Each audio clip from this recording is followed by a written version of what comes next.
Hello everyone, welcome to IAS point. हम यहाँ पे बात कर रहे हैं सुरक्षा कानूनों का क्रियान्वयन। ठीक है, तो इसको पहले अच्छे तरीके से समझ लेते हैं। अभी जो हमारा चैप्टर चल रहा है इसमें क्या बात की जा रही है कि कानून और सामाजिक न्याय के बारे में हम बात कर रहे हैं। ठीक है, कि क्या क्या कानून बनाए गए हैं और कितना न्याय मिल पा रहा है लोगों को, तो इसके बारे में हम समझने की कोशिश कर रहे हैं। तो यहाँ पे बहुत सी चीज़ें जो है वो हम समझ चुके हैं। ठीक है, अब बात करना हमको सुरक्षा कानूनों का क्रियान्वयन, तो कैसे क्या होता है। लेकिन उससे पहले हमारा एक कल छूट गया था जो कि बहुत इम्पोर्टेंट है। ठीक है, ये क्या है, भोपाल गैस त्रासदी। आप सभी को पता होगा ये घटना जो है, और आप में से किसी ने भी यदि छोटे मोटे एग्जाम दिए होंगे तो वहाँ बिल्कुल ऐसे क्वेश्चन पूछे जाते हैं। ठीक है, नो डाउट कि ये क्वेश्चन इससे बनते हैं कि नहीं बनते हैं, क्वेश्चन पूछे ही जाते हैं। और हाँ, क्वेश्चन से याद आया कि गोपाल जी के क्वेश्चन है पॉक्सो एक्ट के बारे में। ठीक है, हालांकि उसमें अब संशोधन वगैरह कर दिया गया है, तो इसके बारे में हम वीडियो के लास्ट में चर्चा करेंगे क्या कैसे है। ठीक है, उसको भी बात करेंगे उसके बारे में, क्योंकि एक इम्पॉर्टेंट एक्ट है ये और बच्चों से रिलेटेड है।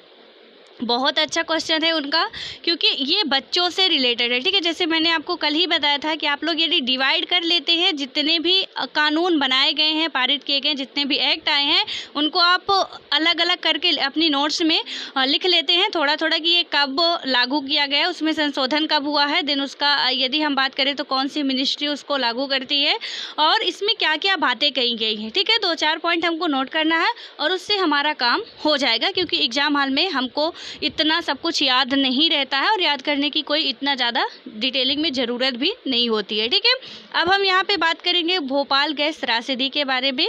तो इसमें क्या बात की गई है कि 24 साल पहले क्या हुआ था कि भोपाल में दुनिया की सबसे भीषण औद्योगिक त्रासदी हुई। भोपाल में यूनियन कार्बाइड नामक अमेरिकी कंपनी का, यानी कि हम बात करें जो अमेरिकी कंपनी थी ये, ठीक है, तो अमेरिकी कंपनी का कारखाना था जिसमें कीटनाशक बनाए जाते थे। यहाँ पे क्या बनाया जाता था, कीटनाशक बनाए जाते थे। ठीक है, ये जो यूनियन कार्बाइड नामक अमेरिकी कंपनी का कारखाना था जिसमें कीटनाशक बनाए जाते थे। 2 दिसंबर 1984 को रात के 2 बजे यूनियन कार्बाइड के इसी संयंत्र से मिथाइल आइसोसाइनाइड यानी कि मिक गैस रिसने लगी।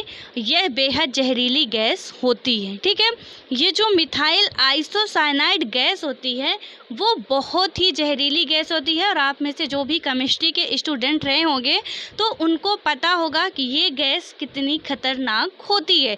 तो ये कंपनी का नाम आपको याद रखना है। हालांकि अभी तक यूपीएससी वगैरह में या स्टेट बीसीएस में पूछ लिया जाता है, लेकिन अदर जो एग्जाम होते हैं उनमें नहीं पूछा जाता ज़्यादातर। ठीक है, ज़्यादातर मेन क्वेश्चन किससे बनते हैं कि कौन सी गैस का रिसाव हुआ था, तो मिथाइल आइसोसाइनाइड का। देन उसके बाद कि यहाँ पे यदि हम बात करें तो कब हुआ था। ठीक है, तो 2 दिसंबर 1984, और कभी कभी यदि क्वेश्चन नियरेस्ट पूछ लिया जाए कि 2 या 3 दिसंबर। ठीक है, क्योंकि 2 बजे रात को यहाँ पे बात की जा रही है कि रात के 2 बजे, यानी कि 2 या 3 दिसंबर के बीच में हुई थी यह घटना। तो और कब हुई थी, 1984 यानी 1984 में ये घटना हुई थी। ये कंपनी मतलब कहाँ की उसकी शाखा थी, ये अमेरिका की कंपनी थी। ठीक है, उसके बाद हम बात करें यहाँ पे आगे की, तो इस दुर्घटना की चपेट में आने वाली अजीजा सुल्तान तकरीबन 12:30 में क्या हुआ कि मुझे अपने बच्चे की तेज़ खांसी की आवाज़ सुनाई दी। यानी कि यहाँ में चपेट में आने वाली पहली जो औरत थी क्या थी, अजीजा सुल्तान नाम की। तो इसने क्या बताया कि तकरीबन 12 बजे, ये उनका ही स्टेटमेंट है। जब भी इन्वर्टेड कामा में कोई बातें लिखी जाती हैं तो वहाँ पे जो जिस बात को बोलता है, जैसे मैं बोल रही हूँ, ठीक है, मैंने कोई स्टेटमेंट 2 लाइन का बोला और आप बता रहे हो किसी से, आप क्या करोगे, उसके इन्वर्टेड कामा में यदि लिख देते हैं, यानी कि यहाँ मेरा नाम लिख दिए ज्योति, देन उसके आगे यहाँ पे इन्वर्टेड कामा में मेरी बात लिख दिया। ठीक है, या कि महात्मा गांधी जी का कोई कोट्स है। ठीक है, हम उनकी बात को कह रहे हैं कि ये मतलब कि आँख के बदले आँख पूरे देश को या कि पूरे विश्व को अंधा कर सकती है। तो यहाँ पे यदि हम महात्मा गांधी लिखे इन्वर्टेड कामा में ये बात लिख दी। अब यहाँ से पता चल गया एग्जामिनर को या किसी को भी जो भी पढ़ते हैं कि ये हमारी बात नहीं, हम नहीं कह रहे हैं, ऐसा महात्मा गांधी जी कह रहे हैं। ठीक है, तो इन्वर्टेड कामा का मतलब यही होता है, जो डबल इन्वर्टेड कामा होते हैं, कि यहाँ पे क्या होता है कि इनकी ये जो बात है वो सीधे तौर पे जो इन्होंने बताया वही यहाँ पे लिखी गई है। तो इसका अर्थ भी आप लोगों को जान लेना चाहिए कि ये क्यों लगाए जाते हैं, कैसे क्या है। हम तो कह देते कि इन्वर्टेड कामा में आप लिख दो, तो इन्वर्टेड कामा में लिखने का मतलब यही होता है कि हम उनकी बातों को, अपनी बात बिल्कुल भी ना मेंशन करते हुए उनकी बात को एज इट इज वहाँ पे लिख देते हैं, ठीक है। तो ये बता रही हैं कि तकरीबन क्या होता है 12:30 बजे, यानी कि 12:30 में मुझे अपने बच्चे की तेज़ खांसी की आवाज़ सुनाई दी। कमरे में हल्की सी रोशनी थी। मैंने देखा कि पूरा कमरा सफ़ेद धुएं से भरा हुआ था। मुझे लगा कि चीखने की आवाज़ सुनाई दी, ठीक है।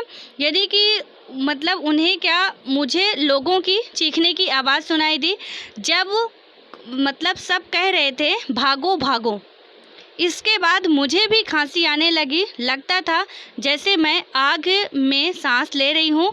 आंखें बुरी तरह जलने लगी। ये गैस इतनी खतरनाक होती है कि यहाँ पे अब आप देखिए कि सब चिल्ला चिल्ला के भाग रहे थे क्योंकि सांस लेने में प्रॉब्लम्स हो रही थी, ठीक है।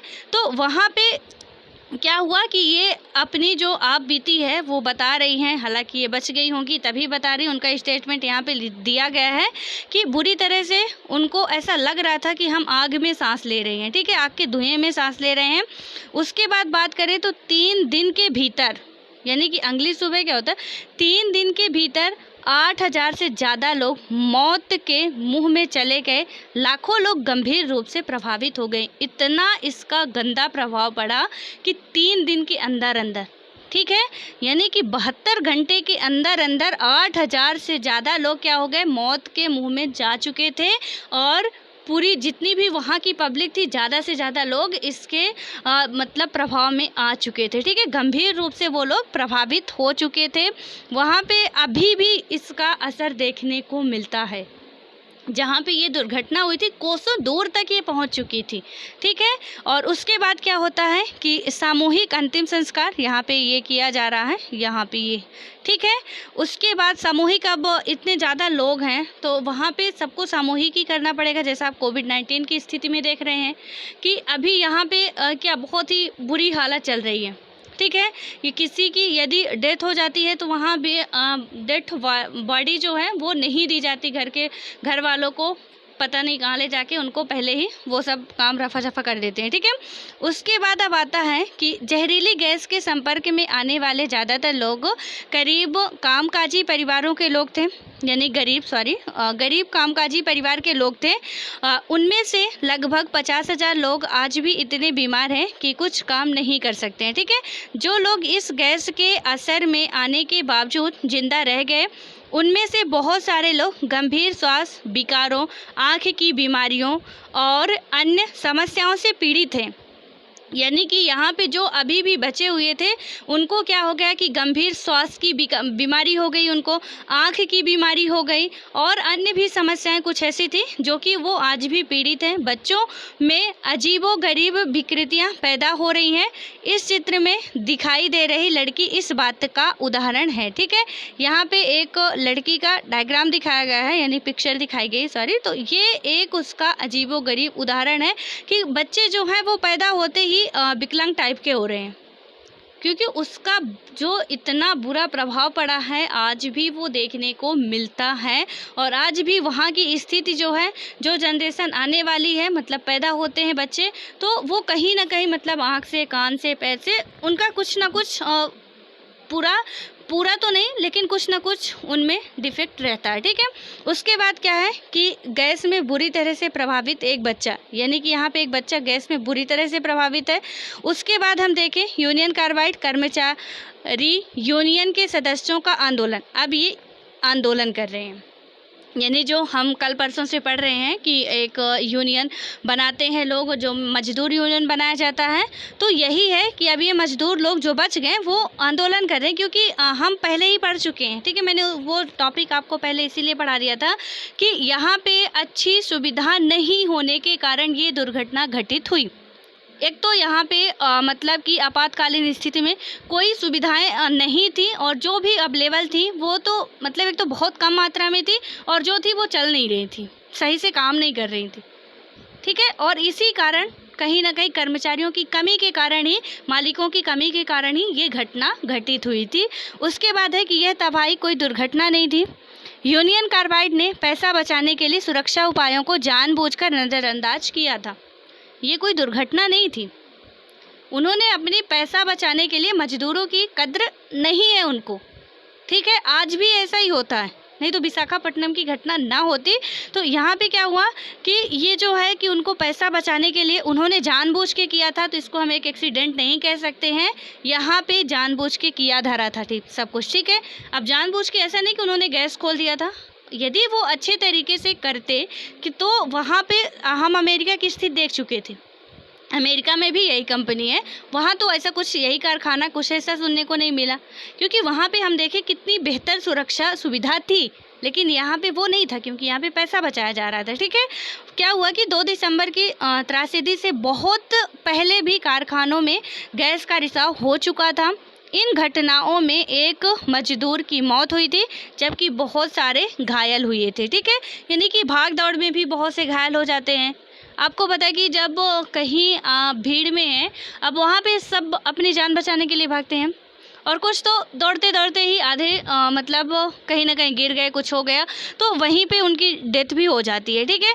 उसके बाद क्या होता है कि सबूतों से पूरी तरह साफ था कि इस महाविनाश, जब पूरा केस वगैरह दर्ज कराया गया, अब ऑब्वियस है कि इतनी बड़ी घटना को ऐसे ही नॉर्मली तो कोई लेगा नहीं। तो वहाँ पे जो मजदूर यूनियन थे उनके द्वारा जब कार्रवाई की गई और पुलिस वगैरह तक केस पहुँचा, न्यायालय तक, तो यहाँ पे क्या हुआ कि सबूतों से पूरी तरह साफ था कि इस महाविनाश के लिए यूनियन कार्बाइड ही दोषी है। लेकिन मतलब कि दोषी है, लेकिन कंपनी ने अपनी गलती मानने से इनकार कर दिया। यानी कि सबूतों से साफ पता चल रहा था कि ये जो यूनियन कार्बाइड कारखाने के मालिक हैं वही दोषी हैं, लेकिन उन्होंने क्या कर दिया, साफ मना कर दिया। उसके आगे देखते क्या हुआ। इसके बाद शुरू हुई कानूनी लड़ाई में पीड़ितों की ओर से सरकार ने यूनियन कार्बाइड के खिलाफ दीवानी मुकदमा दायर कर दिया। 1985 में सरकार ने $3 अरब का मुआवजा मांगा था, लेकिन 1989 में यहाँ पे 85 है, ठीक है। तो 1989 में क्या हुआ कि केवल $47 करोड़ के मुआवजे पर अपनी सहमति दे दी।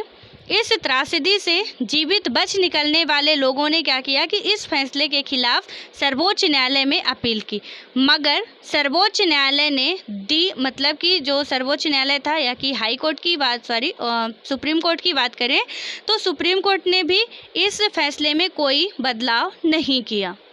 सुप्रीम कोर्ट ने भी क्या किया, जब इनको वो नहीं था कि जैसे हम पढ़ चुके हैं कि हमारे पास आखिरी रास्ता क्या होता है, हमारे पास आखिरी रास्ता जो होता है वो सुप्रीम कोर्ट तक ही जा सकते हैं, उसके बाद जितने भी न्याय के पैतरे हैं वो बंद हो जाते हैं, ठीक है। तो यहाँ पे ये जो कंपनी वाले थे ये क्या किए, सुप्रीम कोर्ट तक गए।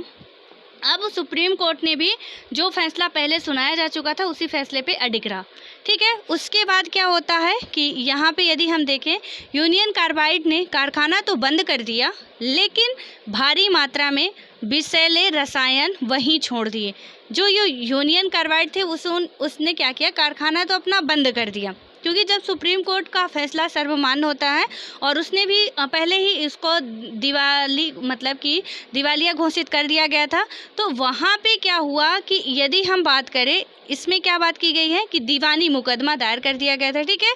तो वहाँ पे इन्होंने पहले ही इनको क्या कर दिया गया कि वो ये सब बात करके कि वो बंद कर दिया जाएगा वहाँ पे, तो सुप्रीम कोर्ट ने भी वही फैसला सुनाया। इनको बंद तो करना पड़ा, लेकिन जो कुछ विषैले पदार्थ थे या रसायन थे वहीं पे वो छोड़ के चले जाते हैं। ये रसायन रिस कर ज़मीन में जा रहे हैं, जिससे वहाँ की पानी दूषित हो रहा है, ठीक है। वहाँ का पानी जो है वो दूषित हो रहा। अब यह संयंत्र डाओ यानी कि बात करें हम तो डाओ केमिकल नामक कंपनी के कब्जे में है, जो इसकी साफ़ सफाई का जिम्मा उठाने को तैयार नहीं है।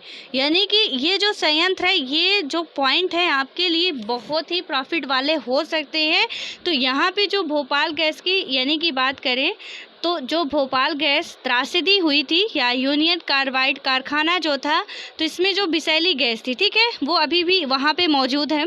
और इसका यदि वर्तमान समय में किसके हाथ में इसका स्वामित्व है, तो डाओ केमिकल नामक कंपनी के कब्जे में है, लेकिन वो भी इसको साफ़ करने को तैयार नहीं है। और जब वो केमिकल धरती के अंदर जा रहा है तो आप सोचिए कि वो कितना अंदर से भी वो उसका साइड इफ़ेक्ट होगा, ठीक है। उसके बाद अब हम देखते हैं आगे, तो इसमें क्या हुआ कि 24 साल बाद भी लोग न्याय के लिए संघर्ष कर रहे हैं। वे पानी के यानी कि पीने के साफ़ पानी, स्वास्थ्य सुविधाओं और यूनियन कार्बाइड के जहर से ग्रस्त लोगों के लिए नौकरियों की मांग कर रहे हैं। उन्होंने यूनियन कार्बाइड के चेयरमैन एंडरसन को सजा दिलाने के लिए भी आंदोलन चलाया है। यानी कि अभी तक ये लोग क्या कर रहे हैं, न्याय की गुहार लगा रहे हैं, और फिर भी इनको मतलब जो ये चाहते हैं उस हिसाब से न्याय नहीं मिल पाया है, ठीक है। और जो कि वहाँ इसमें प्रभावित हुए हैं, उनको जो सुविधाएं मिलनी चाहिए वो भी प्रॉपर तरीके से नहीं मिल पाई हैं। वो तो अपना कंपनी वगैरह बंद करके जो भी था चले गए हैं। अब यहाँ बस ये चिल्लाते हैं, कोई इसका वो नहीं होने वाला, ठीक है। तो यहाँ पे आपको समझ में आ गया है, इसमें जो 2-3 चीज़ें हमारे काम की हैं उसको याद रखना है। कहानी हमको सबकी पढ़नी चाहिए, हमारे काम की जो चीज़ें हैं उससे उसको निकाल लेनी चाहिए। उसके बाद ठीक है, तो आप लोग यहाँ पे समझ गए होंगे कि क्या क्या हमारे एग्ज़ाम के लिए रिलेवेंट है और क्या नहीं है, और बस उतना हमको जानकारी में अपनी रखना है। अब उसके बाद आता है सुरक्षा कानूनों का क्रियान्वयन। इसमें क्या बात की गई है कि कानून बनाने और लागू करने वाली संस्था के नाते यह सुनिश्चित करना सरकार की जिम्मेदारी है कि सुरक्षा कानूनों को सही ढंग से लागू किया जाए। यानी कि जो कानून बनाना, ठीक है, क्या बात की गई कि कानून बनाने और लागू करने वाली संस्था के नाते यह सुनिश्चित करना सरकार की रिस्पॉन्सिबिलिटी है कि सुरक्षा कानूनों को सही ढंग से लागू किया जाए। सरकार को इस बात का भी ध्यान रखना चाहिए कि अनुच्छेद 21 में दिए गए जीवन के अधिकार का उल्लंघन ना हो। यानी कि जब सुरक्षा कानून जो बनाए जा रहे हैं वो बेहतर तरीके से फॉलो होंगे तो आर्टिकल 21 का उल्लंघन नहीं होगा। अब आई होप कि हमें आर्टिकल 21 बार बार बताने की ज़रूरत नहीं है, आप सभी को रट गया होगा, ठीक है। क्या है इसमें, दैहिक और दैविक रूप से जीवन जीने का अधिकार है। तो यहाँ पे अब जितने भी आर्टिकल्स आएंगे आप लोग मेरे साथ साथ जैसे मैं डेली बोलती हूँ वैसे ही बोला करिए, उसको रट लीजिए, क्योंकि ये बहुत जितने भी आर्टिकल्स हैं, यूपी पीसीएस का भी पेपर हुआ है, तो आप में से जिन्होंने भी वो पेपर देखे होंगे तो इतने ज़्यादा उसमें आर्टिकल्स पूछे गए थे, ठीक है। तो वहाँ पे जिन्होंने आर्टिकल रटा रहा होगा उनका तो हो गया होगा, लेकिन जो बस ये कि ये आर्टिकल किस काम के हैं तो फिर उनका तो राम राम है, ठीक है। इसलिए जितने भी आर्टिकल्स हैं तो सबसे पहले क्वेश्चन किसी भी तरह का घुमा फिरा के बन सकता है, किस भाग में है, किस भाग में कितने से कितने तक आर्टिकल हैं, इस आर्टिकल में क्या बात की गई है, इस आर्टिकल में क्या बात की गई है, सही जोड़ियाँ मिलाओ।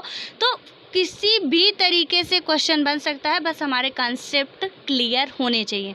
तो यहाँ पे वही बात की जा रही है कि अब हर टाइम तो ये नहीं लिख सकते कि दैहिक और दैविक रूप से बस आर्टिकल 21 लिखे, तो हमको समझ में आ जाना चाहिए कि आर्टिकल 21 में ये बातें कही गई हैं, यानी कि यहाँ पे ये कहा जा रहा, ठीक है।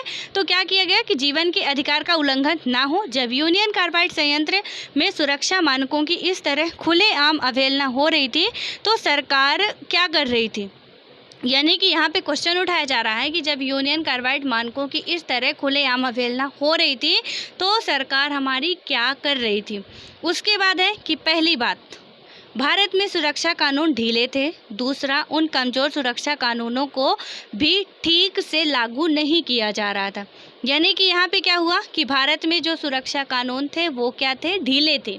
और यहाँ पे क्या था कि कानूनों को भी ठीक तरीके से लागू नहीं किया जा रहा। जो भी थोड़े बहुत कानून बने हैं, एक तो ढीले का मतलब वही हुआ कि बेहतर तरीके से लागू उनको नहीं किया जा रहा है, ठीक है। तो पहले में क्या हुआ गया कि सुरक्षा कानून ढीले थे। दूसरा था कि उन सुरक्षा कानूनों में जो भी ठीक से लागू नहीं, जो भी हैं वो ठीक से लागू नहीं हो रहे हैं, ठीक है। उसके बाद हम बात करें तो सरकार अफसर इस कारखाने को खतरनाक कारखानों की श्रेणी में रखने को भी तैयार नहीं थे। यानी कि जो सरकारी अफसर थे या की बात करें गवर्नमेंट ऑफिसर थे जो, तो ये जो कारखाना था उसको खतरनाक कारखानों की श्रेणी में रखने को भी रेडी नहीं थे। इस कारखाने को घनी आबादी वाले इलाके में खोलने पर उन्होंने क्या किया था कि कोई एतराज़ नहीं किया। यानी सबसे पहले तो ये है कि ऐसे केमिकल जो कारखाने होते हैं वो घनी आबादी में खोलने ही नहीं चाहिए, क्योंकि इनका तो किसी भी टाइम भरोसा नहीं रहता। और आपको पता है कि केमिकल कोई भी हो, चाहे वो मिथाइल आइसोसाइनाइड हो, चाहे और भी कोई केमिकल हो, वो किसी के सगे नहीं होते हैं, ठीक है। तो यहाँ पे सबसे पहले तो गवर्नमेंट की रिस्पॉन्सिबिलिटी यही होती है कि वो उनको पब्लिक प्लेस में, यानी कि जहाँ पे भी रह रही हैं बस्तियाँ हैं, घनी आबादियाँ हैं, वहाँ पे ऐसे कारखाने खोलने का कोई सवाल ही नहीं बनता। लेकिन यहाँ पे आपको पता है कि एग्रीमेंट होता है, कोई भी यदि कहीं पे अपना कारखाना लगाना चाहता है तो सरकार की अनुमति के बिना नहीं लगा पाता। ये बिल्कुल सत्य है। और आप लोगों को यदि पता नहीं हो तो ये जान लीजिए कि हमको कोई भी व्यवसाय करना है तो उसके लिए एग्रीमेंट लेना पड़ेगा, हमको बताना पड़ेगा कि इसमें क्या क्या है, सरकार के पास सफाई रखनी पड़ेगी, उसके बाद ही हमको अनुमति मिलती है। यानी अनुमति वहाँ से दी गई और उसको खतरनाक जोन में रखने से भी मना कर दिया जाता है, ठीक है। उसके बाद क्या किया जाता है, जब भोपाल के कुछ नगर निगम अधिकारियों ने इस बात पर उंगली उठाई कि 1978 में मिक उत्पादन कारखाने की स्थापना सुरक्षा मानकों के खिलाफ थी, जो यानी कि मिक मतलब मिथाइल आइसोसाइनाइड का, ठीक है। तो यहाँ पे क्या हुआ कि जो उत्पादन की स्थापना सुरक्षा मानकों के खिलाफ थी, तो सरकार का कहना था कि प्रदेश को भोपाल के संयंत्र में लगातार निवेश चाहिए, ताकि यानी कि हम बात करें तो यहाँ पे गवर्नमेंट क्या कह रही है, जब उनके द्वारा ऐसा क्वेश्चन उठाया जाता है तो गवर्नमेंट का कहना क्या था कि प्रदेश को भोपाल के संयंत्र में लगातार निवेश चाहिए ताकि रोजगार मिलते रहें। सरकार की राय में यूनियन कार्बाइड से इस बात की मांग करना असंभव था कि वह साफ सुथरी तकनीकी या ज़्यादा सुरक्षित प्रक्रियाओं को अपनाए। यानी सरकार ने बड़ी सफाई से अपनी सफाई बात रख दी। उसके बाद क्या हुआ कि सरकारी निरीक्षक कारखाने में अपनाई गई, यानी कि जो भी वहाँ पे कारखाने थे तो वहाँ पे अपनाई जा रही दोषपूर्ण क्रियाओं को बार बार मंजूरी दे रहे थे। यानी मैंने अभी बताया ना कि वहाँ से पहले ही एग्रीमेंट ले लिया जाता है, मंजूरी ली जाती है, तो जब भी वो ले रहे थे दोषपूर्ण प्रक्रियाओं को वो बार बार मंजूरी दे रहे थे, हमारे सरकार के द्वारा दी जा रही, ठीक है। जब कारखानों में यानी कि बात करें जितने भी वहाँ के कारखाने थे तो क्या हुआ कि कारखाने में बार बार गैस का रिसाव होने लगा और सबको यह बात समझ आ चुकी थी कि कहीं कुछ भारी गड़बड़ी चल रही है। तब भी निरीक्षकों के कान पर जूं तक नहीं रेंगी। यानी कि यहाँ पे एक व्यंग्यात्मक बात कही गई है कि जूं तक नहीं रहेंगी, कि लोगों को ये पता था कि बहुत, क्योंकि मतलब कभी ना कभी उसमें एक दो आदमी गैस के रिसाव से उसकी डेथ होती ही रहती थी, ठीक है। तो ये पता था कि कभी ना कभी जब इसमें सुरक्षा मानक नहीं है तो गड़बड़ी होने वाली है। लेकिन जो सरकारी निरीक्षक थे तो उनके कान में जूं तक नहीं रहेगा का मतलब कि वो कुछ भी उसको नज़रअंदाज करते रहे, ठीक है। कि हम महात्मा गांधी के 3 बंदरों जैसा कि कुछ देखेंगे ही नहीं, कुछ सुनेंगे ही नहीं, कुछ करेंगे नहीं। हालांकि बंदरों का बहुत महत्व है जो महात्मा गांधी जी के हैं, लेकिन यहाँ के ये जो सरकारी अफसर थे इन्होंने कुछ बस वही पट्टी बांध लिए थे कि हमको देखना ही नहीं, सुनना ही नहीं है, जो भी हो रहा चलने दो। यहाँ पे सिर्फ ये देखा जा रहा था कि पब्लिक को रोज़गार मिले, लेकिन ये नहीं था कि यहाँ पे रोज़गार के साथ साथ कितनी पब्लिक अपने जान को भी गंवा बैठेगी, ठीक है। उसके बाद क्या हुआ कि कानून बनाने और उनको लागू करने वाली संस्था के लिए यह रवैया सही नहीं है। लोगों के हितों की रक्षा करने के बजाय सरकार और निजी कंपनी दोनों ही उनकी सुरक्षा को नज़रअंदाज करती जा रही थी, ठीक है। यानी कि यहाँ पे लोगों के हितों की रक्षा करने के बजाय सरकार और जो निजी कंपनियाँ थी दोनों ही क्या कर रही थी, क्योंकि मिली भगत दोनों की ही होती है, ये आप समझ लीजिए। जब भी कोई बड़ी कंपनी होगी तो वहाँ पे बिना सरकार की अनुमति के हम नहीं कर सकते हैं, तो इसका मतलब साफ है कि सरकार को भी पता था और वहाँ पे बताना पड़ता है लिख के, ठीक है, कि हमारी कंपनियों में क्या क्या सफाई है क्या नहीं है, वो सब आपको देना पड़ता है। तो वहाँ पे क्या हुआ कि दोनों की ही मिली भगत थी, दोनों ही नज़रअंदाज कर रहे थे कि लोगों की जो भी मतलब यहाँ पे उनके जीवन की कोई चिंता ही नहीं थी लोगों को, ठीक है। यह हरगिज अच्छी स्थिति नहीं है।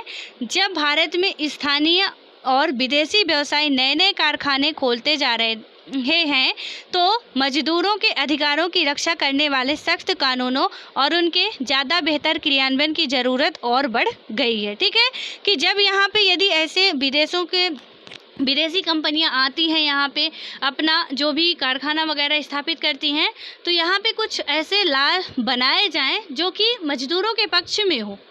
अदरवाइज नहीं तो ऐसे ही वो अपना प्रॉफिट कमाएंगे और यहाँ पे मजदूरों की तो वाट लग जाएगी, यानी कि धीरे धीरे उनकी ज़िंदगी जो है वो ख़त्म होती जा रही। ठीक है, और कहीं भी हो मजदूरों की तो कोई वैल्यू नहीं होती है, ये सत्य बात है, कोई भी नहीं करता। ठीक है, जबकि उनसे ही उनके ही बनाए घर में रहते हो आप, लेकिन हम ऐसा बर्ताव करते हैं उनके साथ कि और हम तो क्या मतलब हम का मतलब सब लोग। ठीक है, ऐसा नहीं कि मैं बर्ताव कर रही हूँ उनके साथ। यहाँ पे जितने भी प्राइवेट सेक्टर होते हैं, जितने भी प्राइवेट सेक्टर होते हैं वहाँ पे आप जाके देखेंगे, काम करके देखेंगे कि क्या कंडीशन होती है। ठीक है, अब उसके बाद बात करेंगे पर्यावरण की रक्षा के लिए नए कानून, यानी कि ग्रीन इकोनॉमी के बारे में आपने पढ़ा होगा। थोड़ा सा मैं यहाँ पे आपको बता दूँ कि ग्रीन इकोनॉमी ये एक बार अनिरुद्ध सर करके है, उनके इंटरव्यू में ये क्वेश्चन पूछा गया। ठीक है, ग्रीन इकोनॉमी क्या होती है? तो ग्रीन इकोनॉमी में आप सबने मतलब यदि पढ़े हैं तो ठीक है, और नहीं पढ़े तो आप लोग पढ़ लीजिएगा।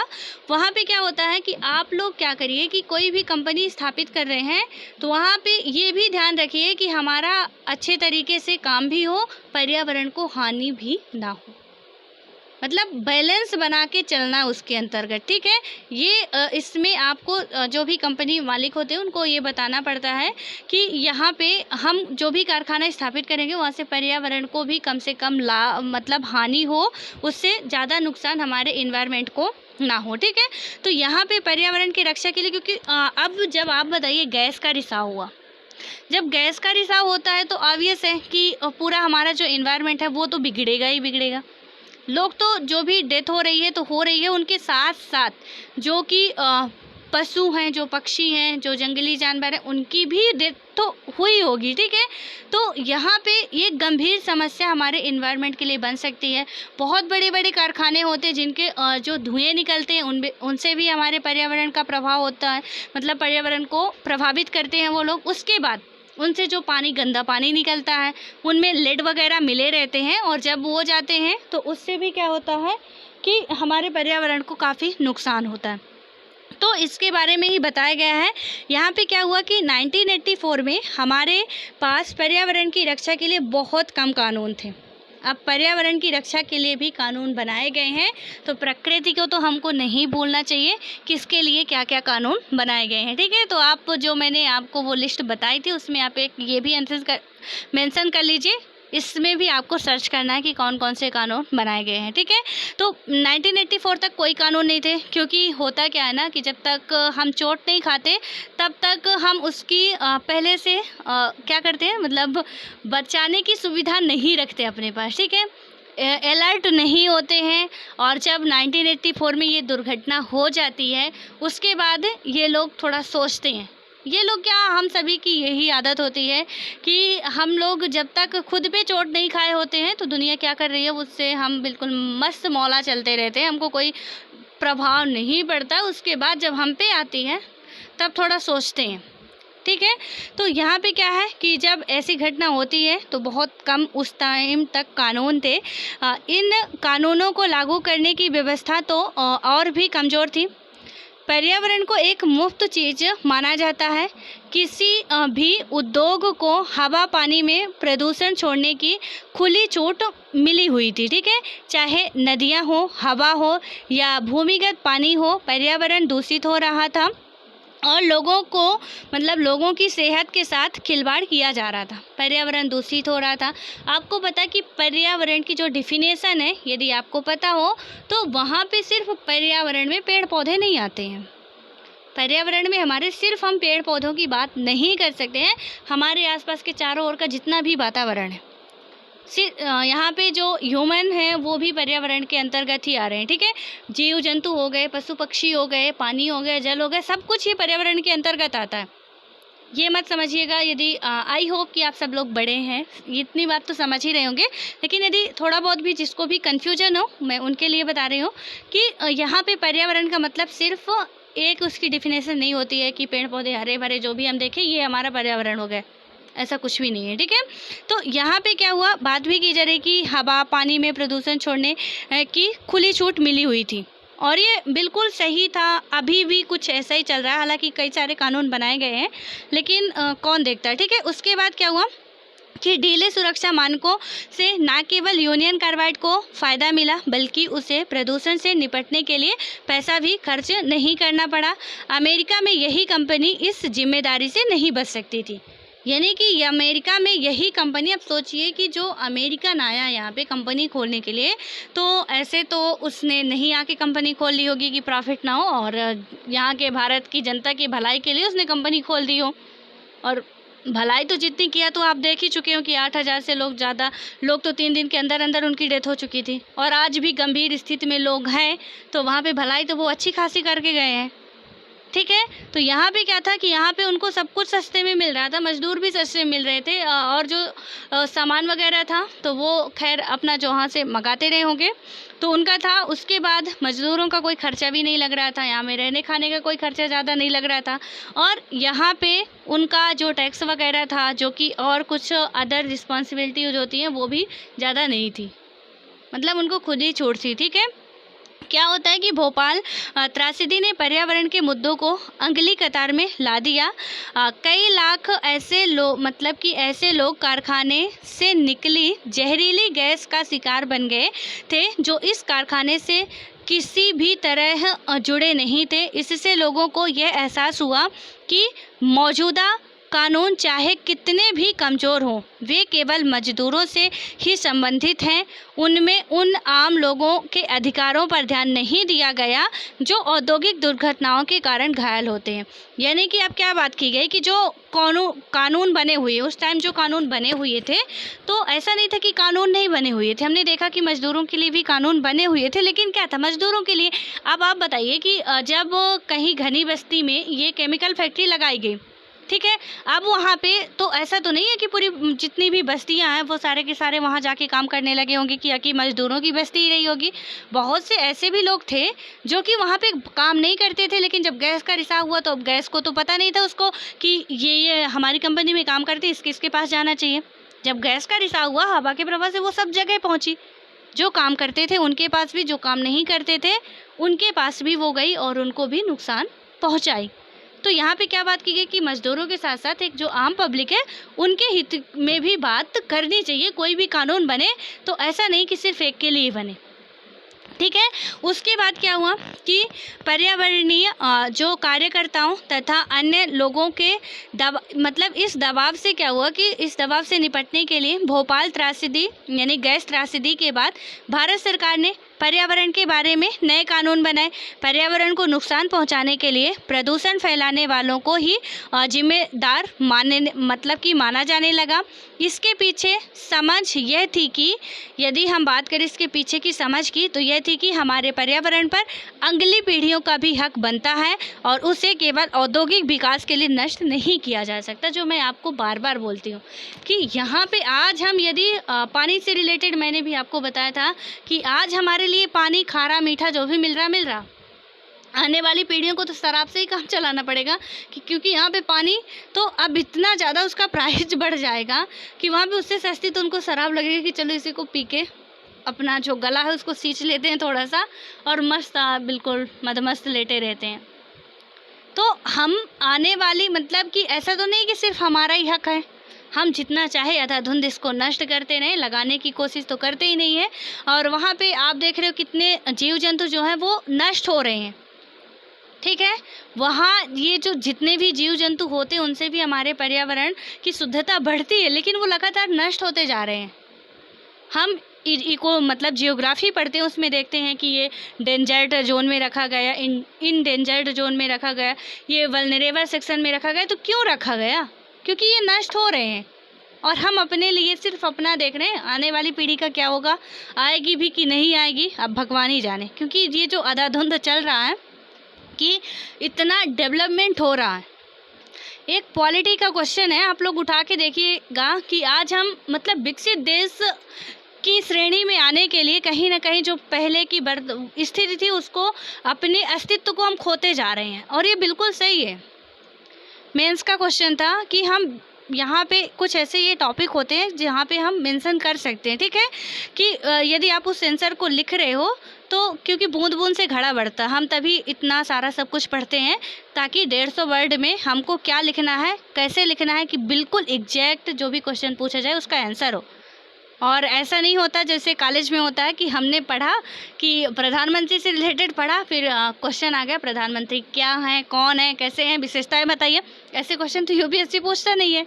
नहीं तो आज को पूरी इंडिया यूपीएससी का एग्ज़ाम जो है वो क्रैक कर लेती, फिर यूपीएससी वहाँ से उनको कौन सी जगह पे रखता, ठीक है। इसलिए उसके क्वेश्चन कुछ इसी तरह के होते हैं कि आप पूरा पढ़िए, उसके बाद उसमें से आप निकालिए और फिर आंसर लिखिए। तो क्वेश्चन ऐसे पूछा गया था कि हम विकसित देश बनने की होड़ में तो लगे हुए हैं, कोशिश कर रहे हैं, लेकिन कहीं ना कहीं हम अपने अस्तित्व को भी खोते जा रहे हैं, और ये बिल्कुल सही है, ठीक है। तो इसमें ऐसी बातें हम मेंशन कर सकते हैं यहाँ पे कि जैसे हम पर्यावरण का ही अंधाधुंध दुरुपयोग कर रहे हैं, अब उसके बाद आने वाली पीढ़ियाँ हमारी क्या करेंगी, जबकि उनका भी अधिकार है इनमें, ठीक है। उसके बाद हम बात करें, अदालतों ने स्वास्थ्य पर्यावरण के अधिकार को जीवन के मौलिक अधिकार का हिस्सा बताते हुए कई महत्वपूर्ण फैसले दिए हैं।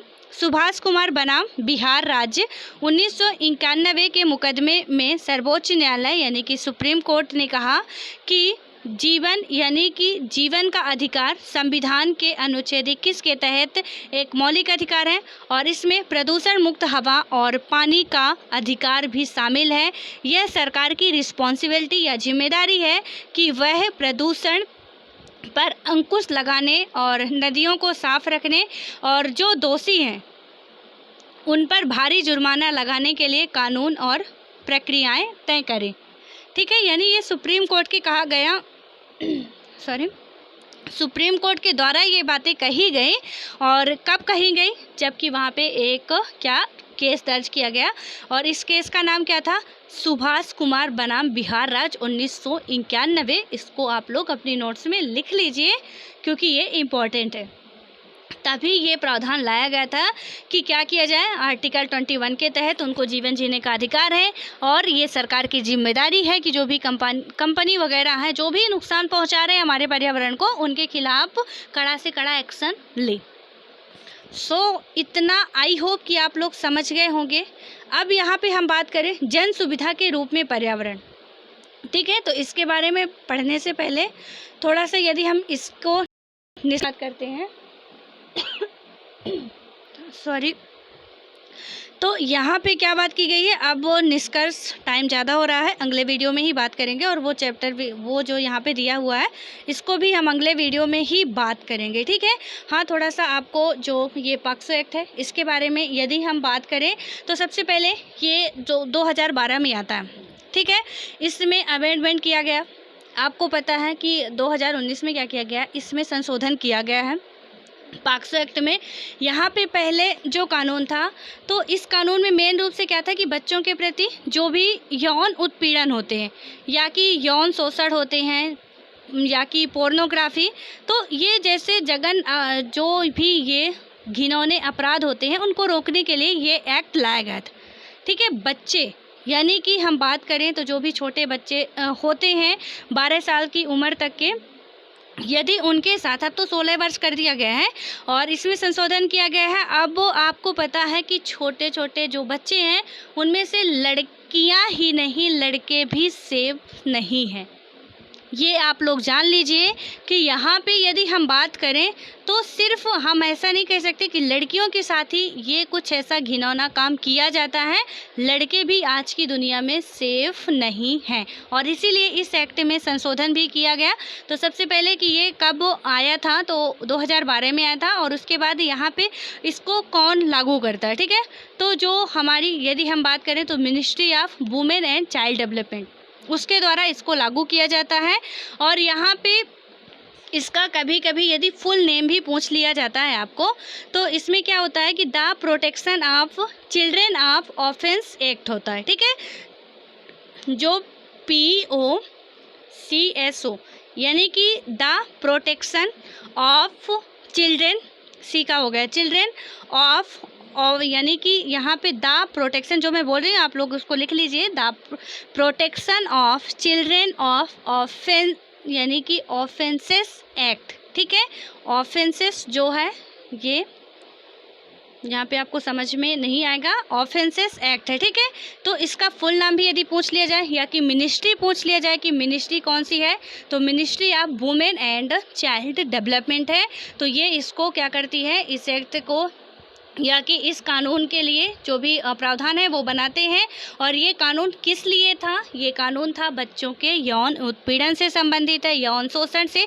अब यौन उत्पीड़न या यौन शोषण की हम बात करें तो यहाँ पे किसी के साथ यदि बहुत ही ज़्यादा आप मतलब छोटे बच्चे हैं उनके साथ कोई भी सेक्सुअल रिलेशन बनाता है, ठीक है, उसकी बिना मर्जी में भी बनाते हो आप, यदि वो 16 साल तक के अंदर के हैं, ठीक है, 14 से 16 साल के अंदर तक के, आप उसकी मर्जी के उसकी सहमत के साथ ही यदि ऐसा कुछ करते हैं फिर भी आपको सज़ा का प्रावधान है, ठीक है। यदि आप वहाँ पे गलत तरीके से किसी भी तरीके से आप टच करते हैं कहीं पे भी गलत जगह पे, या कि उसको कुछ जिसमें बच्ची या बच्चा जो भी है, लड़की या लड़का असहज महसूस करे आपको, ठीक है, यदि आपके टच करने से उसको कुछ ऐसा लगता है कि नहीं ये गलत हो रहा, मुझे यहाँ पे इसने ऐसा कैसे, मतलब वहाँ पे जहाँ भी वो अपने आप को कंफर्टेबल फील ना करे, तो ये एक्ट इसीलिए बनाया गया है कि यदि ऐसा कुछ होता है तो वहाँ पे उनको सही तरीके से प्रोटेक्शन दिया जा सके। क्योंकि आज आप देख रहे हो कि रेप के मामले लगातार बढ़ते जा रहे हैं, ठीक है। यदि आप में से किसी ने भी सत्यमेव जयते जो आता था आमिर खान जी का, उसको देखा होगा तो एक लड़का था सर, ठीक है, वहाँ पे उन्होंने अपनी जो कहानी बताई थी सच में रुलाई आ जाती है सुन के। तो यहाँ पे लड़कियाँ ही नहीं लड़के भी सेफ नहीं है। और इस एक्ट में लड़के और लड़कियों दोनों के लिए जो संशोधन किया गया, पहले तो लड़कियों के लिए था, जो संशोधन किया दोनों की ही बात की गई है। हालांकि आपको कल के जो CAA का वीडियो आता है यानी कि करंट अफेयर एनालिसिस का आता है, ठीक है, इसी IS पॉइंट में भी आता है। तो यहाँ पे ये इसके बारे में पूरा डिटेल से वीडियो बनाया गया है, तो आप लोग उसको देख लीजिएगा एक बार अच्छे तरीके से, क्योंकि अब पूरी उस एक्ट की मैं डिटेलिंग नहीं कर सकती हूँ, बस एक मैंने उसका ओवरव्यू आपको बता दिया गया है कि कौन सी मिनिस्ट्री इसको लॉन्च करती है, देन उसके बाद इसका फुल फॉर्म क्या होता है, कब लाया गया और इसमें अमेंडमेंट कब किया गया है, और उसके बाद इसमें क्या क्या बातें हैं, ठीक है। तो ये है, और उसके अंतर्गत क्या क्या सज़ाएं होती हैं, यदि किसी की मृत्यु आपके द्वारा कर दी जाती है तो क्या होता है, और यदि कुछ ऐसा होता है मतलब उसके साथ आप गलत तरीके से पेश आते हो तो वहाँ पे कितनी तक सज़ा हो सकती है, वो सारी बातें आप लोगों को उस वीडियोज़ में मिल जाएंगी। और फिर भी यदि आप लोग सेटिस्फाइड नहीं होते हैं तो प्लीज़ कमेंट बॉक्स में आप कमेंट करके बता सकते हैं कि नहीं समझ में आया, तो मैं किसी दिन उसका अलग से ही वीडियो बना दूँगी, ठीक है, और वहाँ पे आपको डिटेल से सब कुछ समझा भी दूंगी, तो आप लोग अच्छे तरीके से समझ लेंगे। हालांकि आई होप कि समझ में आ जाएगा, और यदि नहीं आता तब की मैं बात कर रही हूँ, ठीक है। सो ऑल द बेस्ट, अब मिलते हैं नेक्स्ट वीडियो में, और ऐसे ही आप लोग क्वेश्चन पूछा करिए, अच्छा लगता है, ठीक है।